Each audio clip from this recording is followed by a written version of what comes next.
네, 안녕하세요. 피타입니다. 오늘은 LG생활건강 천사의 추락이라는 주제로 한번 이야기를 해보도록 하겠습니다.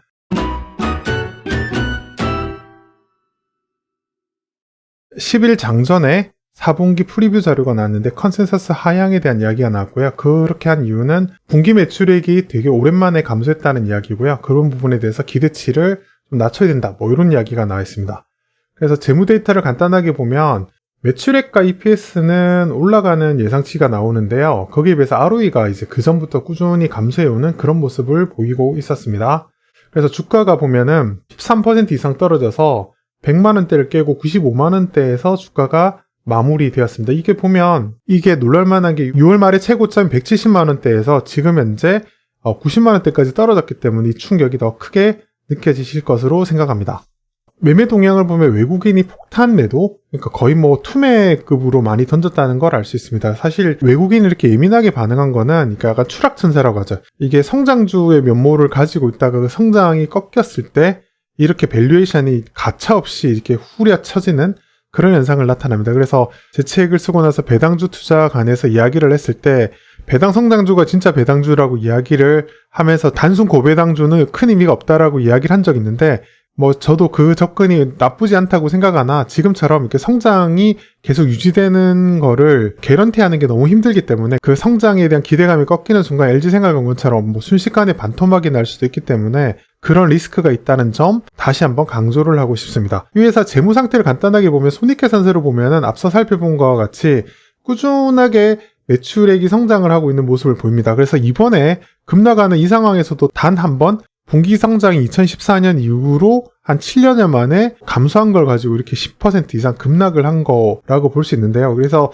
손익계산서상에선 꾸준히 매출과 이익이 올라가는 모습을 볼 수 있지만 상대적으로 ROE를 보면 이제 그런 이야기가 조금 달라질 수 있습니다. ROE를 보면 10년 내내 이제 감소하는 모습, 2014년에 약간 떨어지긴 했지만 전체적으로 꾸준히 감소하는 모습을 보입니다. 그러니까 이걸 한마디로 이야기하자면 회사가 성장하는 속도가 떨어지고 있는 그런 모습이 특징적으로 나타나고 있습니다. 듀폰 분석을 통해서 이 어디서 이런 문제가 생기는지를 한번 살펴보면 순이익을 보면 10%를 최근 몇 년간 꾸준히 유지하고 있고 그 전에 8%대에 비해서 조금 올라왔기 때문에 그 포트폴리오상의 비즈니스의 수익성이 떨어진다고 보기는 어렵습니다. 다만 전체적으로 보면은 총자산 이준율이 약간 감소하는 듯한 모습을 보이고요. 더더욱 더 중요한 거는 부채 비율이 크게 떨어지고 있는 그런 모습을 보이고 있습니다. 그래서 이 두 가지를 부채 비율이 내려가는 건 좋으나 이제 총자산 이준율이 같이 떨어지는 경우에는 딱 예상하기에는 매출의 성장이 둔화되고 있는 그런 모습을 보여주는 거고 그게 M&A 등을 이용해서 사업을 추가하면서 매출 성장을 더 해야 되는데 그게 힘이 붙이는 경우에는 더 이상 적절한 M&A 등을 나타나지 못하고 적절한 포트폴리오 확장이 일어나지 못하는 상황에서 총자산 이준율이 감소하고 부채 비율이 떨어지는 이런 모습을 보입니다. 이 회사의 본질적인 문제는 현재 영위하고 있는 비즈니스에 문제가 있는 게 아니라 자본 배치, 캐피탈 올로케이션에 문제가 있는 것으로 내부적으로 확인을 할 수 있습니다. 부관적으로 LG생활건강 우산주가 있기 때문에 우산주가 계율이 좀 많이 벌어졌는데요. 최근에 한 3, 4년 차트를 겹쳐놓고 보면은 최근에 2020년 코로나 터진 직후에 보통주는 급등을 하는 데 비해서 우선주는 옆으로 기다가 특히 이제 그러다가 꺾이는 그런 모습을 보입니다. 그래서 이 괴리가 벌어지는 경우에는 우선주가 매력적 저평가를 받고 있어서 관심을 가지고 있다가 이런 내부적으로 성장이 꺾이고 있는 자본 배치에 문제가 있는 이런 모습을 확인하고 관심을 끄고 있었는데요.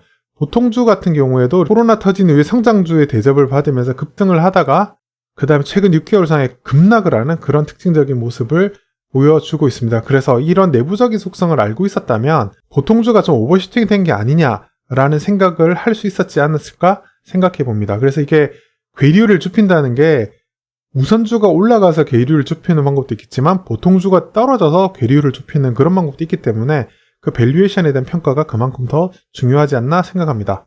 네, 그래서 정리를 해보면 이 회사는 자본 배치에 문제가 있기 때문에 바이백, 그러니까 자사주 매입 혹은 배당을 늘려주거나 이런 정책을 했어야 되는데 좀 미흡했기 때문에 실적에 의심을 받고 성장이 꺾이는 이런 상황에서 주가가 급락한 게 아닌가 생각합니다. 그래서 차후 이 기업 같은 경우에는 바이백, 자사주 매입 혹은 배당 증가 이런 부분 혹은 적절한 규모 있는 M&A를 통해서 매출이 증가하는 이런 변화가 관찰될 때 주가가 다시 반등할 수 있지 않을까라는 기대감을 가져볼 수 있지 않을까 생각합니다. 이상의 내용은 매매 추천이 아니고요. 이상 전 피터왕이었습니다.